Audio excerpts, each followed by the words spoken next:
just start with this and let me see.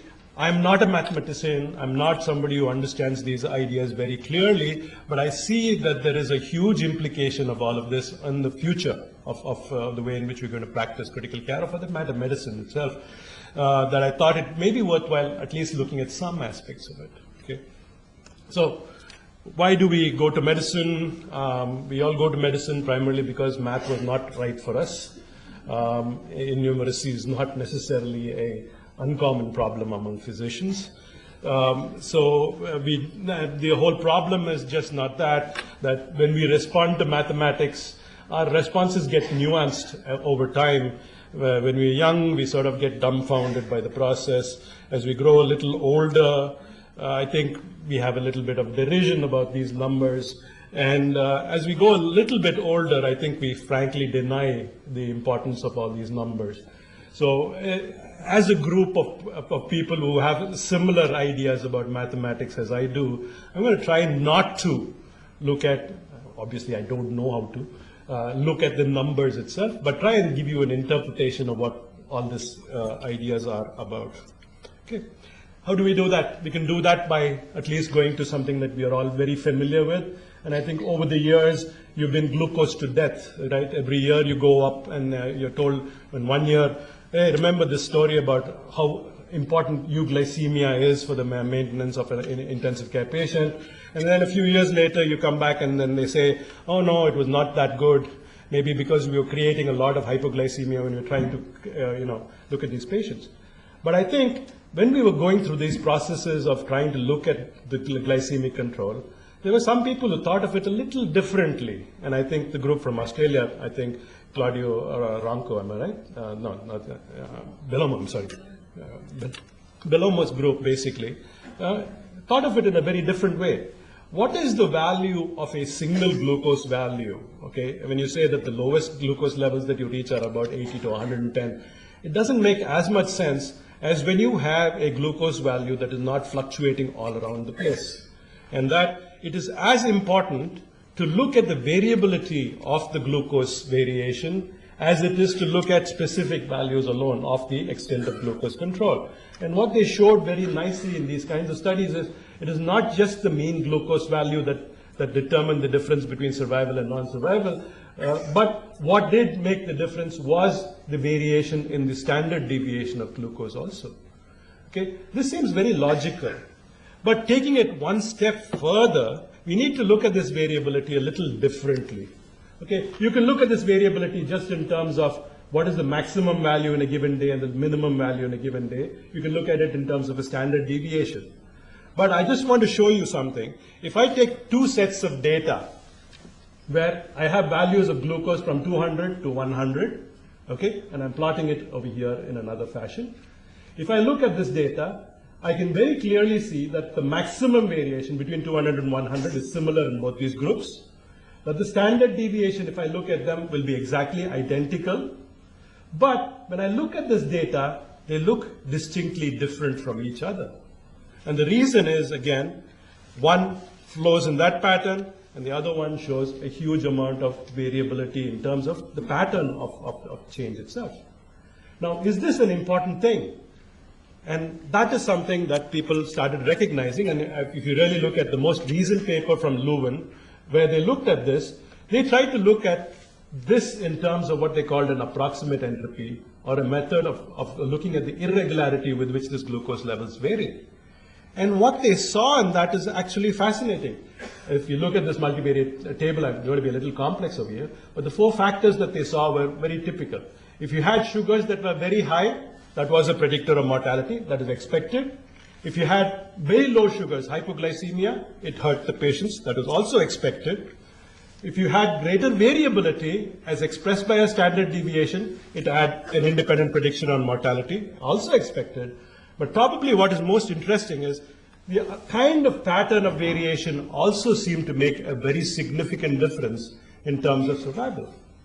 And this is sort of less intuitive to us.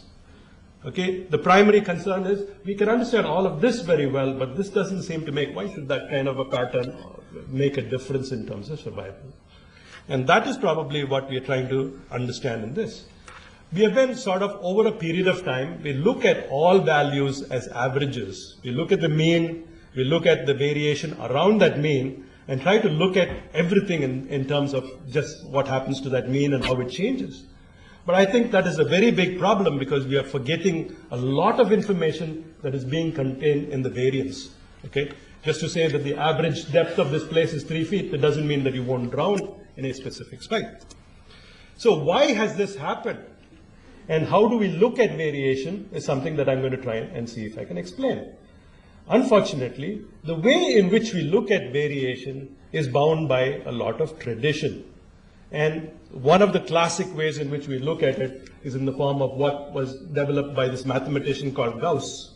Okay? He actually was looking at measuring a single, a specific event for that matter. And he said if you kept measuring it on a repeated basis, you will find a certain amount of variability between your measurements. But the average value will be a true representation of what the actual value is, and there will be a small deviation around it with values that are deviating from this normal. The greater the deviation is less likely to occur. And so what he developed was this so-called Gaussian curve. And the whole problem is we've extrapolated that a lot further, and we've started to look at it even in terms of inter-individual variation between one person and another, and that is the big problem. The problem has been with this kind of a curve, everybody believes in this law of errors, that is what the Gaussian curve is based on, because the experimenters think that it can be proven by mathematics, and the mathematicians think that it already has some empirical proof, neither of which is absolutely true. There is no Gaussian curve, really, if you really look at it. But it has become such an entrenched part of the way in which we look at it that all our statistical methods, mean, standard deviation, and parametric statistics, is entirely based on the presumption of a Gaussian distribution. And I just want to take this a little one step further and try and explain what the Gaussian distribution will really look at. You see this as the Gaussian distribution. If I was to plot the probability of a specific value or the frequency with which it occurs against the absolute value of the number itself, of the variable itself, I would expect to see that this would be the kind of distribution that most of it will cluster around a very specific central tendency. And as we go further and further away towards the periphery, you're going to have numbers that are almost non-existent. So if I was to plot it on a log probability this way, I would see values that will occur like this. Basically, the highest probabilities will be of values that are closest to the central tendency, and the lowest will be towards the end. Or in other words, if I was to plot that, I'm going to see something that will have a characteristic upper value, which is close to the central tendency, and variables as they go further out, extreme values will be almost absent or non-present. This is the classic feature of a Gaussian curve. I want to keep this in the background, and then I'll explain what other variability looks like. Now, does everything in medicine, if I take a whole bunch of parameters and plot them, do they all fit into this Gaussian curve? And most of us know for a fact that it doesn't happen. That if we look at most of our biological parameters, they don't have a Gaussian distribution. We like to imagine it and try to fit in curves when we don't see them. And if we can't see them well enough, then if we are so entrenched in this process that we do mathematical conversions, what I call a lipstick on a pig, basically, where you're trying to convert these Gaussian curves into more beautiful looking Gaussian curves. Okay? But the question is it that? Or are we doing just this? Are we just making it look Gaussian? And because it looks Gaussian, does it behave in a Gaussian fashion? So I'm going to ask you to say, what other explanation can there be for variability in biological systems? And that becomes quite important. And for that, I can't take a mathematical point of view. A lot of the data comes from an atmospheric scientist and somebody who worked in IBM, a mathematician, both of which are probably a little too complex for us to explain. But I'll try and see what I can develop as far as these concepts are concerned. Let's look at the familiar again. If you look at heart rate variability, over a period of time, if you plot your heart rate, you know that what we're talking about, a heart rate of 72 is not 72. It varies between beat by beat. You can plot it as interbeat variation, or you can just plot the heart rate over a period of time. When you look at this, you're going to say, look, that looks like random variation around a specific value. That's got to be Gaussian in its nature. Am I right? So basically it's a little bit of variation, and we should see a Gaussian relationship in that. But actually, when you plot this variability, it has a completely different relationship. What we would expect would have been a plot that will show you that this interbeat variation should decline in this kind of a fashion. There should be no extreme values. But what you actually see is something completely different. There is a linear relationship. Or in other words, what you are seeing over here is not necessarily a random variability, but what we would consider a deterministic, or something that is being determined by the underlying biology. A deterministic variation that has a clear relationship. The change is very clearly related to this exponent d, and that is usually, what we call as a power law distribution. Okay, I think this is worthwhile knowing this, because the characteristics of this power law distribution are distinctly different from anything else that you would see in biology so far. So if I was to look at the power law distribution a little bit more, and I said, if you really look at it, in a standard Gaussian distribution, you have a characteristic central tendency.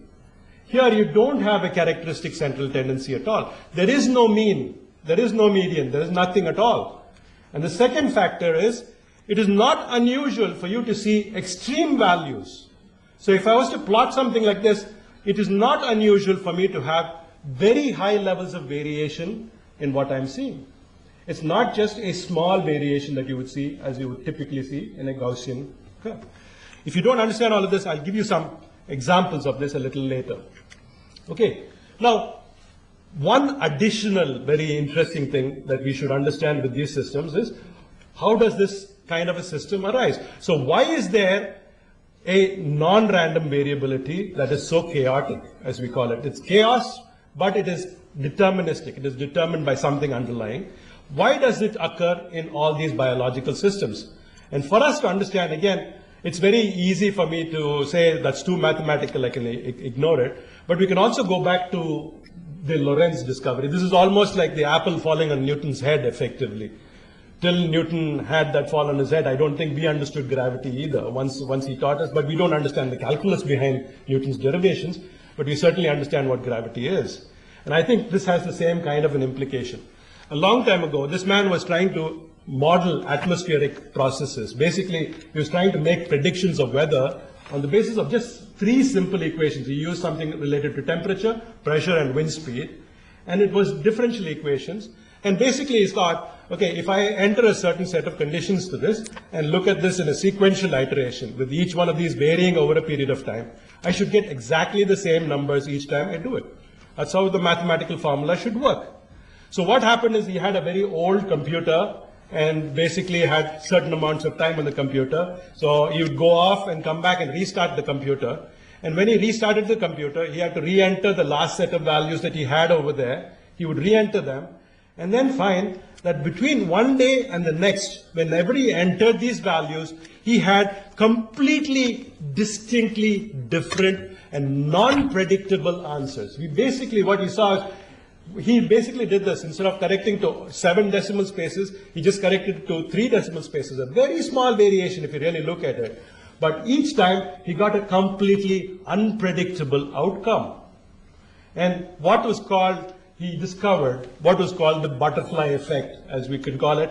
Or what he said was, if there are small, almost imperceptible changes in the initial conditions in a complex system such as this, you're going to have a completely unpredictable future.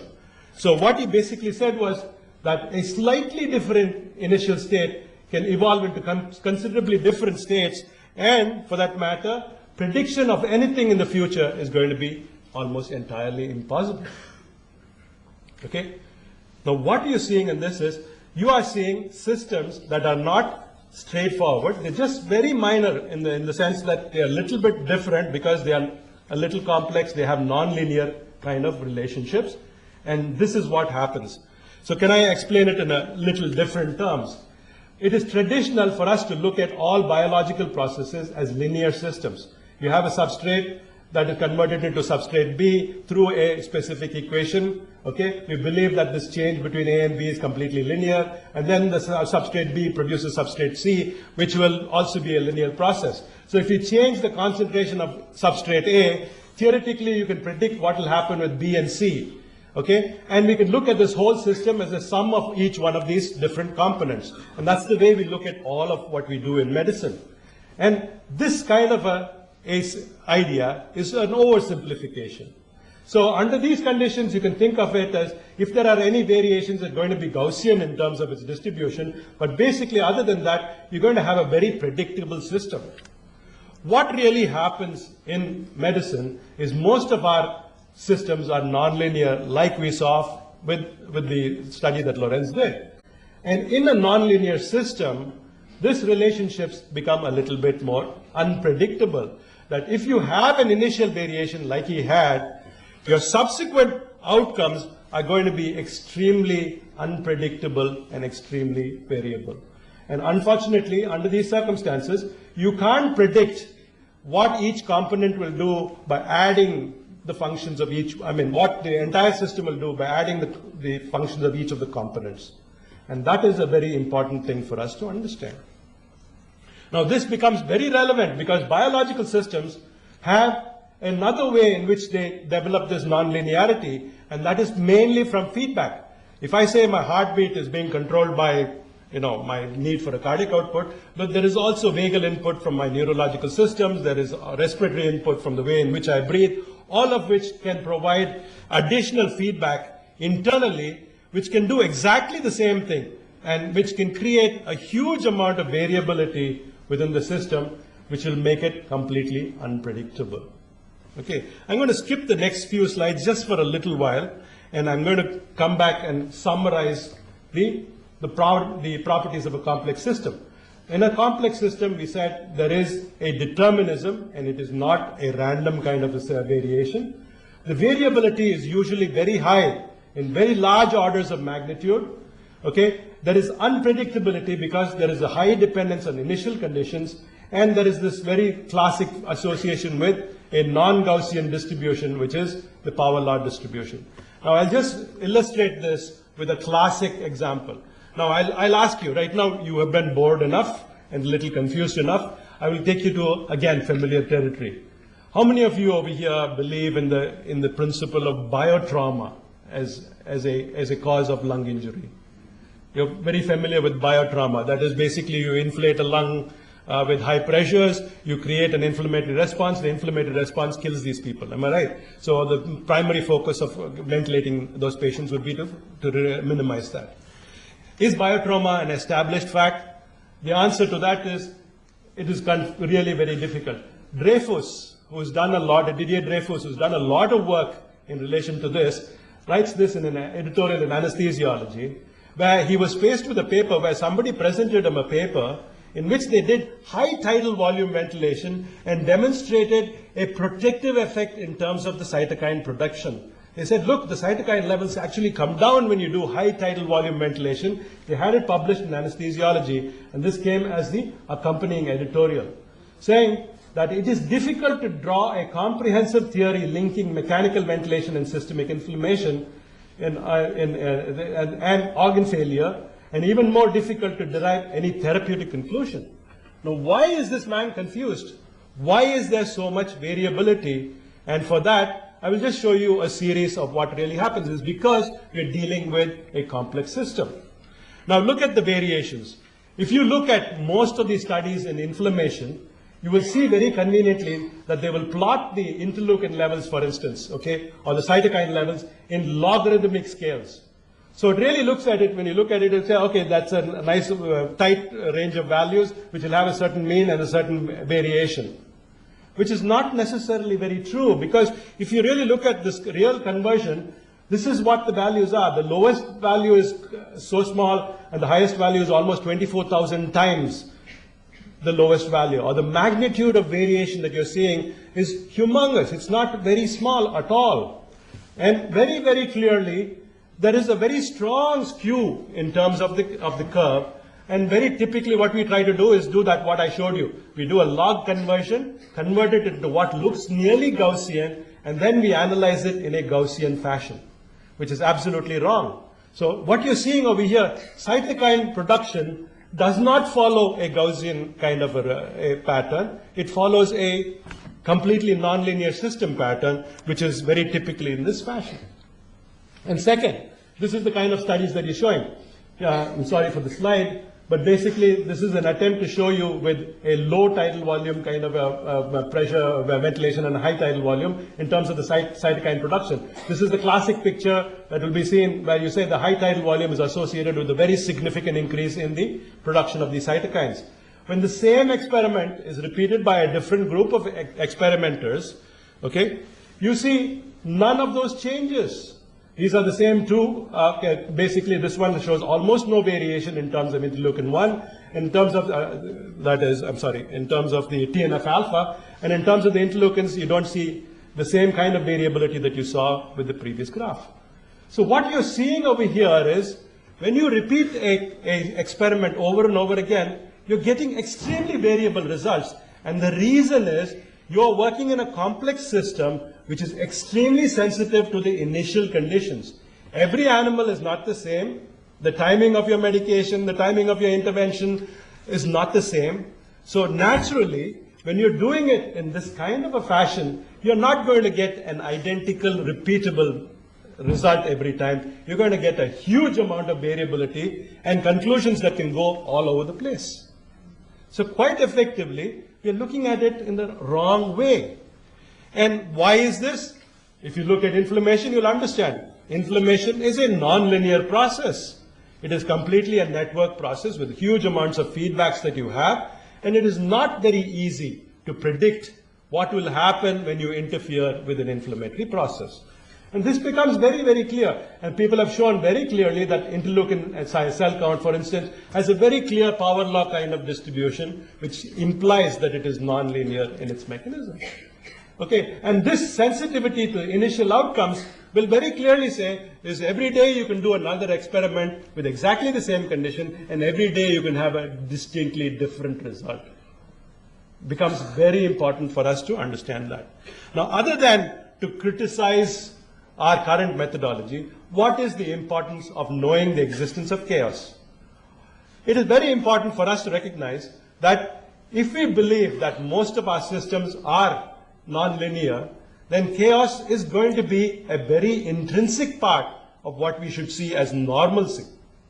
Very typically, we'd like to believe a disease as being a manifestation of chaos being a manifestation of disease, and that conditions that produce stability either start with stability, degrade into disease, should be restabilized by getting them back in equilibrium. And this is not necessarily true. Think of all this, the stablest process that you have, death. Is it unstable? It's completely stable, okay? So if you just put it in that perspective, we have to understand that the very process of life or of normal physical, of a normal physiological process is going to be the existence of variability. And if this variability actually degrades, this is heart rate variability, respiratory variability that you see in obstructive sleep apnea, which becomes very systematic, very regular in terms of its pattern, or it can become extremely excessively random. And this becomes quite important for us. Can we use this to recognize when a disease is developing? And people are doing it right now. For instance, this is a measure of the complexity in patients with hemorrhagic shock, in an animal model with hemorrhagic shock. You can very clearly see that when you produce hemorrhage, okay, when you produce hemorrhage, you actually are in the complexity of the system. Likewise, you can see that with temperature curve complexity, where it has been very clear that the temperature curve complexity or a loss of its complexity is almost as good as the SOFA score in predicting outcomes in patients in the ICU. That is something that is a little bit more interesting. The same thing happens with ICP monitoring. You can see a loss of complexity clearly associated with rise in intracranial pressures. So it looks very interesting that the loss of complexity almost always seems to be associated with pathology. The question that we can ask is, can it be some attempt the development of all of this? Can we have temporal advantage by looking at this complexity changes to predict what will happen to a given individual? So that becomes a very important question. Now, what about therapy or treatment? Does the knowledge of complexity change your therapy in any way? And I think here there has been something very intriguing as far as ventilation is concerned. If you really look at atelectasis or the opening of an airway, can I just give you a model? If you have a lung that is collapsed, okay, effectively these are the airways that are collapsed, and they have a certain threshold for opening these airways, okay? Given them an arbitrary value of so many units. Okay, we'd like to believe that as we keep increasing the pressure, we'll progressively open up the alveoli in a linear kind of a fashion. But that's not necessarily true. Now, looking at this model, if I was to apply a pressure of 0.5, I will open only this, because here there is a threshold that is higher than that threshold, so I will not be able to open any of these alveoli. Now, if I increase the pressure a little bit more effectively, I'm going to increase, not only open this, but there is going to be opening of more distal alveoli. And since the distribution of these pressures are rather random all around, it won't matter. What you will actually be seeing is an opening of this alveoli, not in a systematic linear fashion, but in the form of what we consider as avalanches. And if you plot that, you will notice that it also has a power law distribution. And that is very interesting, because every biological process seems to have this kind of a relationship, a power law relationship. So the question that we can ask ourselves is, if you're going to ventilate these lungs, why can't we mimic the power law? Isn't that the way we normally breathe? We don't breathe with a uniform kind of a pattern. Why can't we mimic it? And can that process of mimicking it actually improve your ventilation? I'm going to skip through the next set of slides, even though it's very interesting. I don't have the time for that. Okay, that has been the principle of what is called as fractal ventilation or biologically variable ventilation, where basically they took a database of a lot of patients with their respiratory variation, fed it into a computer, and allowed it to change the way in which you were ventilating a patient. And what they saw was fascinating. In comparison to control experiments where they're using recruitment methods, you had, with biological variation, variable ventilation, better oxygenation and better improvement of your atelectasis, not only in normal collapsed lung, but also in ARDS lung, where it seems to work more effectively. So this is very interesting in the sense that preserving or maintaining that kind of a biological variability does seem to have some therapeutic value too. And this is, to me, very fascinating, because the newer methods that we use, proportional assist, NAVA, adaptive support ventilation, all seem to preserve the way in which your respiratory variability continues to occur. And maybe that's why these may be, I could speculate, that these closed loop methods, which are based on physiological feedback, are probably a lot more appropriate for ventilation of these patients. And there is some idea, some data again related to glucose control that seems to suggest, again I have to apologize for that, that a preservation of the complexity associated with outcomes even in patients with hyperglycemia ICU. I'm going to end with just one additional thought, if you don't mind, because there are going to be no questions. With additional thought, and that is to put the entire idea evidence-based medicine and randomized controlled trials in the right perspective. Okay. Medicine, we know, is predominantly observational. We can't predict outcomes. So very typically, we follow what is called the OXO paradigm, which is basically we observe the events, we interfere by what is called, we create a perturbation in the system, and then we observe the outcome. Okay? And basically, or we take a disease, treat it, see what the outcome is. And the presumption is that if you could do this well, you'd know what the effect of this perturbation will be. And this is best tested by a randomized control trial. There's no argument about it. But if this is a complex system in which you're going to do this, the time that is essential in ultimately at the end of it all. So a randomized control trial, it is not just this where you have a baseline parameter that you can change by a specific therapy. But if you have a baseline parameter that will degenerate into chaos, every single randomized controlled trial that you will do will have a different outcome. And that's exactly what is happening right now. We see different outcomes, and then we go back to the idea of averaging it all.